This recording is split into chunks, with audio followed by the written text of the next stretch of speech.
Merci beaucoup à tous les organisateurs, en particulier à Céline.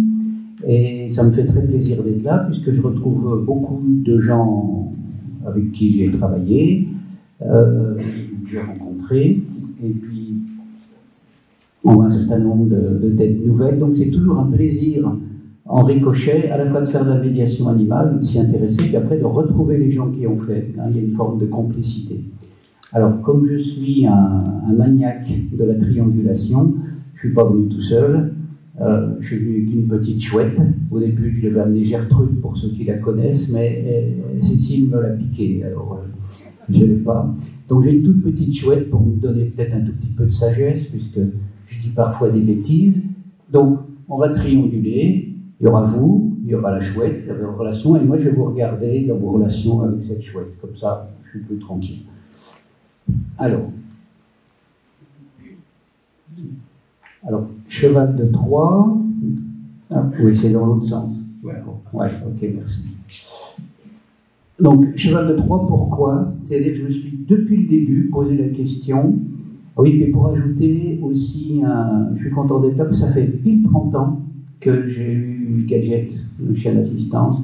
Donc, 30 ans qu'on l'a mené en consultation avec moi, j'ai vu que ça faisait quelque chose, il y avait un impact. Et du coup, ça m'a mis un doigt, un orteil, le bras, enfin, etc., dans ce domaine-là qui est effectivement passionnant. Et ça m'a amené à rencontrer beaucoup de personnes de différentes disciplines. Alors, je me suis toujours posé la question cheval de Troie ou pas, parce que je me suis dit, est-ce que d'introduire ce type de pratique quand même relativement atypique, enfin, est-ce que ça secoue un peu l'établissement? Alors, on va voir, il faut que ça le secoue, mais dans le bon sens, mais pas trop, parce que si on va au bout de l'histoire de l'Odyssée, c'est dramatique. C'est la mise à sac de Troie, c'est les massacres, c'est des viols, c'est la destruction de la ville.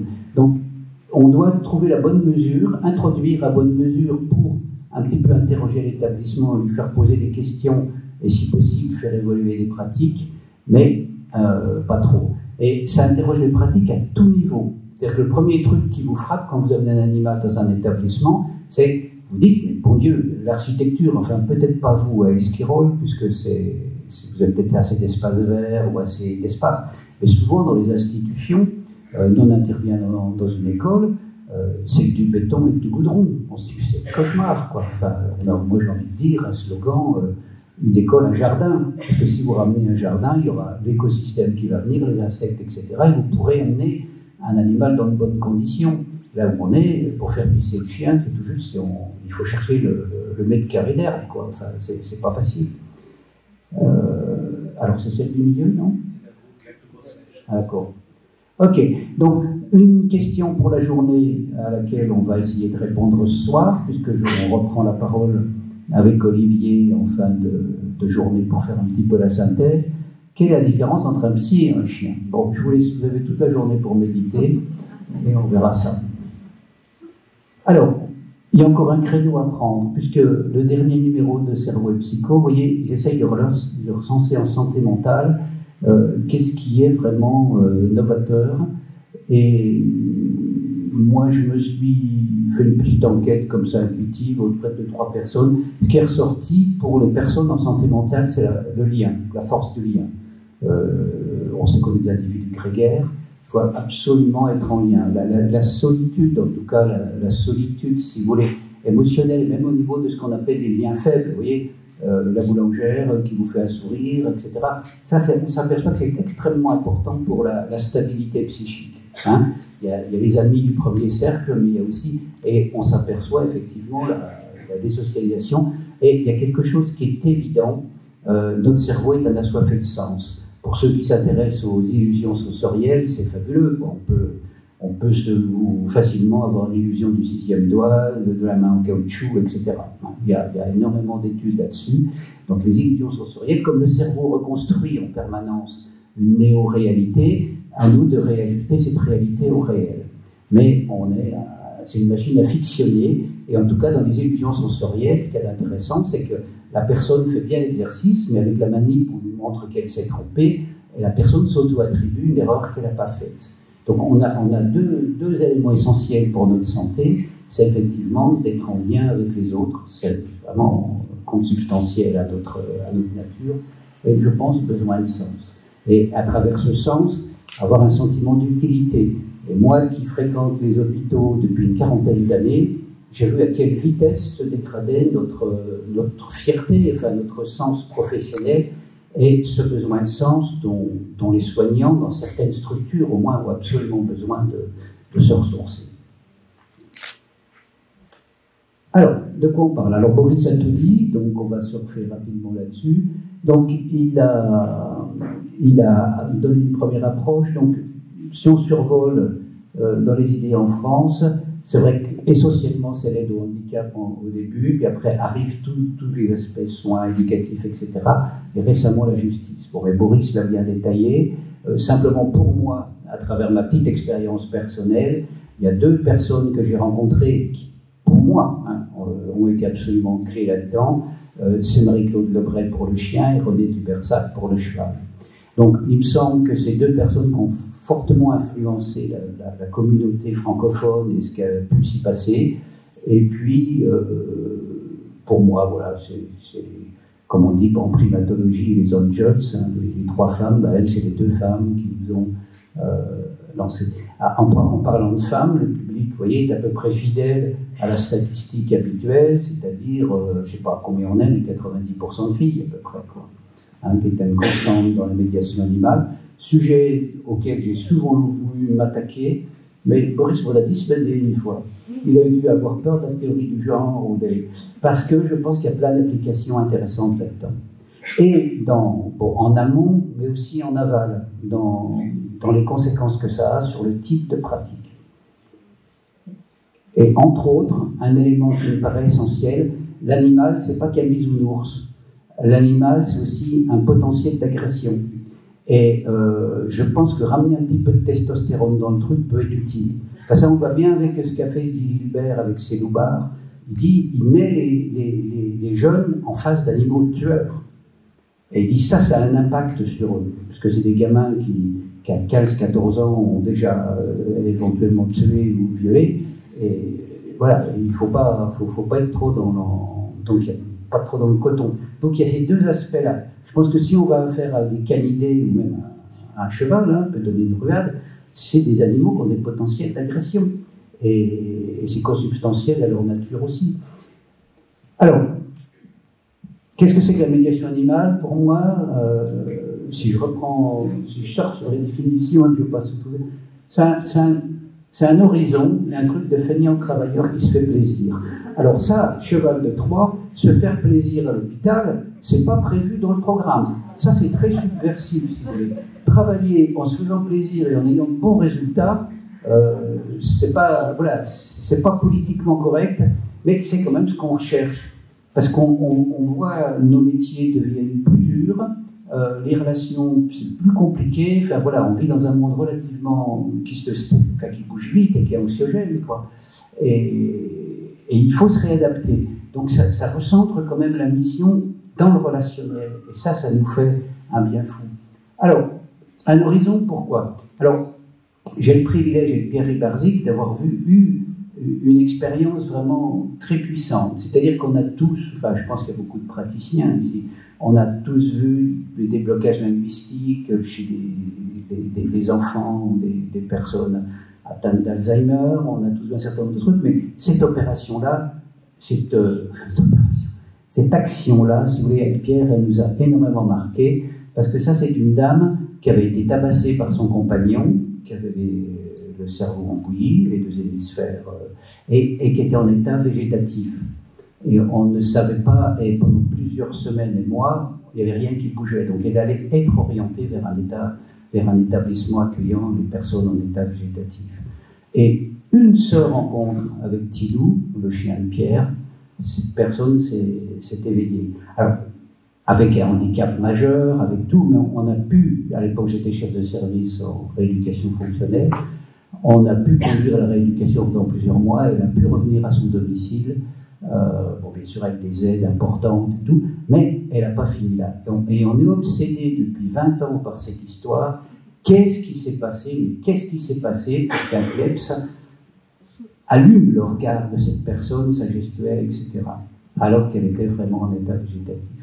Donc on tourne au près. Alors Pierre, en ce moment, remue la théorie polyvagale de Borges.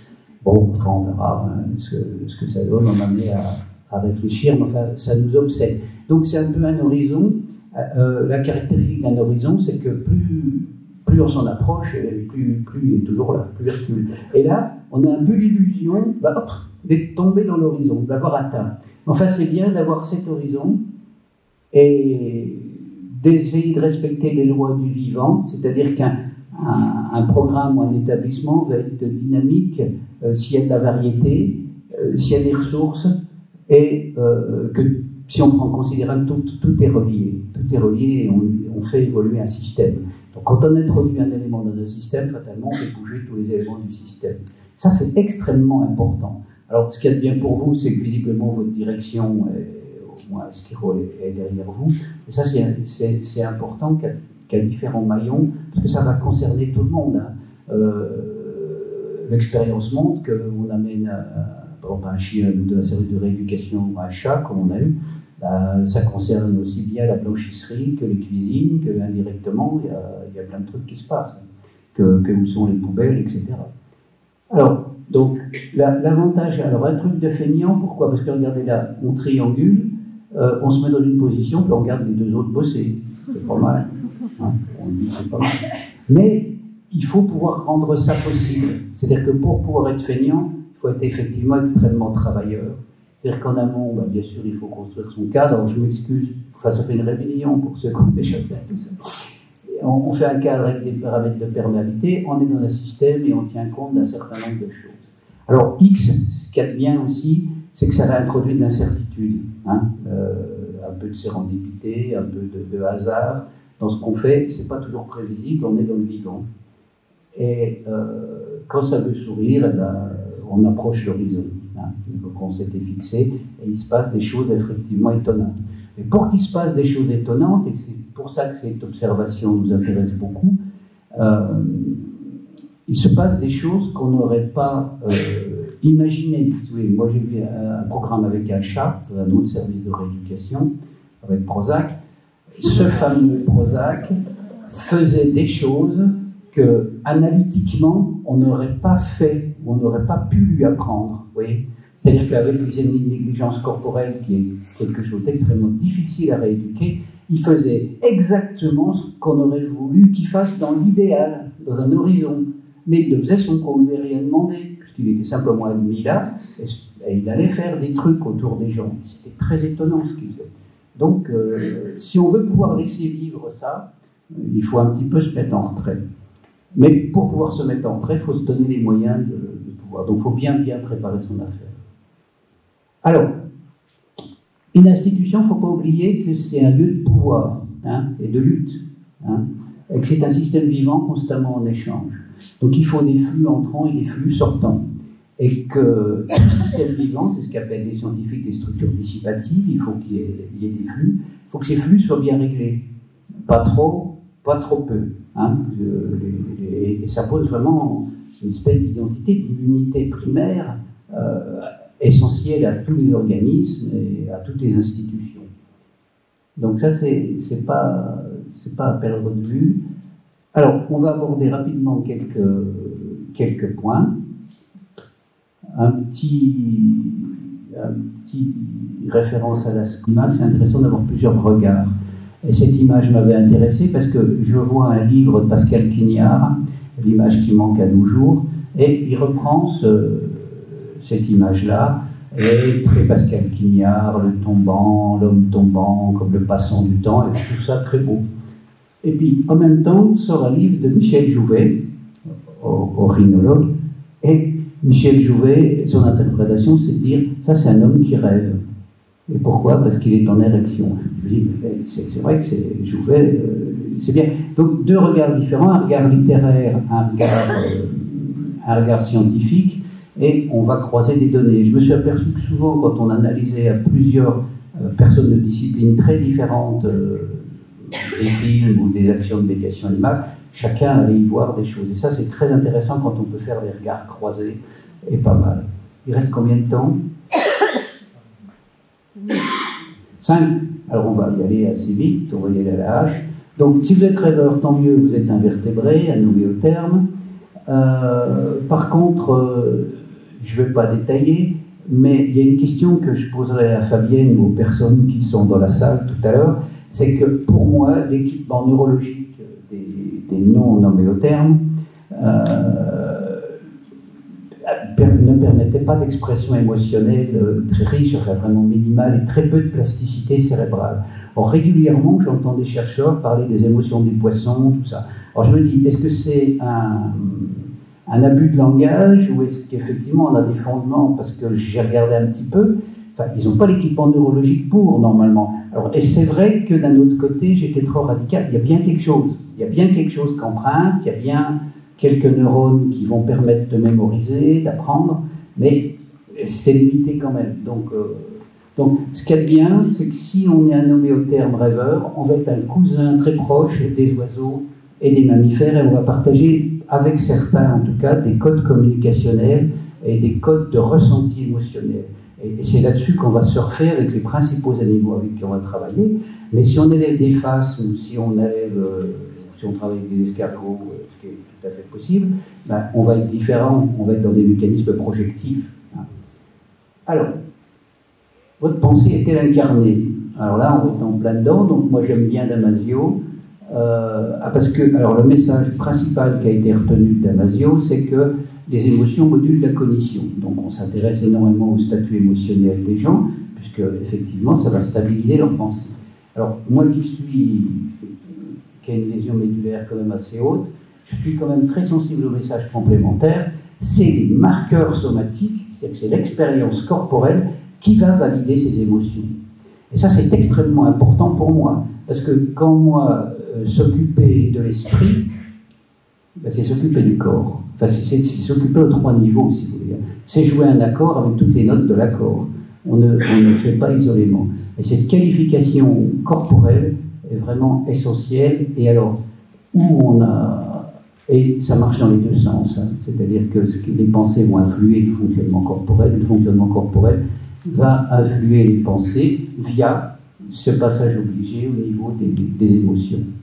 Alors je m'appuie sur mes compétences socles, donc là on va zapper. Moi c'est un outil que j'aime bien, parce que par défaut, quand on n'a pas mieux, on l'a, et je trouve qu'il tient bien la route, il est assez puissant. Donc les compétences socles, c'est des compétences partagées entre un certain nombre d'espèces animales et nous, et qui vont nous permettre de communiquer, et d'être ensemble, et d'avoir... ces animaux-là ont exactement la même expression des émotions primaires. Hein. On a exactement le même équipement pour vivre ces émotions primaires, donc construire nos représentations. Alors ils ont les leurs, nous on a les nôtres, mais on va pouvoir partager sur cette base-là. Alors après, c'est pas tout le monde. Hein. Vous voyez que le singe capucin est exclu. Moi j'ai été voir, quand il y avait le programme d'aide simienne, le singe capucin, je suis sûr que c'est pas marrant. Hein. Ils sont vraiment très speed, très agressifs, et voilà, ça n'a pas marché, et on comprend pourquoi. Donc c'est pas parce que c'est un primate ou un mammifère assez sophistiqué qu'on va bien s'entendre. Hein. Le regard direct chez le singe capucin mature est un quart d'agression, donc on ne peut pas vivre ensemble. Donc ça avait été essayé, ça n'a pas marché. Voilà, donc ça c'est les arguments de Montagnier sur la stabilisation et l'importance des compétences socles. Alors, j'ai une vision particulière des représentations, c'est-à-dire que Descola, Philippe Descola, donc professeur d'anthropologie qui travaille au Collège de France, nous dit qu'on est dans une société naturaliste, c'est-à-dire qu'on croit à la continuité biologique. On sait que le cochon a le cœur comme nous, a un intestin, etc. On sait qu'on partage le même code génétique, etc. Mais à mon avis, les gens qui s'intéressent à la médiation animale, je trouve qu'ils ont un peu des représentations totémistes ou animistes. Enfin, moi, je suis un peu là-dedans, en tout cas. Moi, je me sens relié à certains animaux, beaucoup, ou à certains éléments naturels. Il me semble qu'au fond de moi, j'ai ça, et que c'est pas comme ça, c'est simplement une empreinte d'enfance, J'ai l'impression qu'il y a beaucoup de gens qui sont un petit peu là-dedans, qui partagent les différentes représentations. Alors, le truc, je suis un frustré de l'évaluation. C'est fini? Oui, d'accord. Je suis un frustré de l'évaluation. Et j'ai repris dans ce numéro de santé mentale que j'ai trouvé pas mal fait sur la médiation animale, les propos de Bénédicte de Villers, là. Il y a un truc qui ne va pas. Parce qu'on est extrêmement enthousiaste dans les programmes, et quand on passe ça à la moulinette des échelles, on est déçu. Donc soit on n'est pas bon, soit on ne choisit pas les bons outils, soit, à mon avis, méthodologiquement, on est un peu coincé on fait des programmes trop petits, trop rikiki, on est acteur-évaluateur, et ça ne le fait pas. Donc il faudrait faire des études peut-être au niveau de ce que fait la neuromusicologie maintenant, qui a des niveaux de preuve très élevés, et il me semble qu'on est un peu dans le même registre. Peut-être qu'on passe un stade au-dessus avec des budgets éventuellement beaucoup plus conséquents et des méthodologies d'observation qui extériorisent à la relation, parce que là, les méthodes d'évaluation qu'on fait, à mon avis, sont trop intrusives par rapport à l'action. Alors on va vite. Ah, j'ai déjà fait ça. Toc, toc. Ah oui, alors êtes-vous accro à TikTok? Donc un tout petit truc, moi j'y connais rien, hein, moi je suis technophobe plutôt. Mais par contre, je suis obsédé par effectivement l'impact des écrans sur beaucoup les enfants, enfin sur tout le monde. Et j'ai appris dans ce rapport, là, enfin dans les émissions que j'ai entendues là-dessus, c'est affreux ce truc-là. TikTok a été sciemment fait pour décerveler les gamins occidentaux. Et la Chine s'y prend bien puisqu'elle limite l'accès à ses enfants. Ils ont fait un réseau différent en limitant l'accès et c'est sciemment pensé pour faire affaiblir les sociétés. Enfin, si vous vous intéressez à ce truc-là, il y a pas mal de docs et c'est beaucoup plus flippant qu'on croit. On est des bons gros naïfs. Alors pourquoi je mets ça? Parce que pour un enfant, je pense que l'animal est peut-être un excellent antidote, hein, contrebalancer l'attrait des programmes. Alors, bon, si vous avez tout ça, ben vous êtes un humain, et ce qui est intéressant, c'est qu'on peut trianguler à tout niveau, entre nos marqueurs somatiques, entre nos émotions, nos représentations, etc. Et puis voilà, ben je vous remercie de votre attention.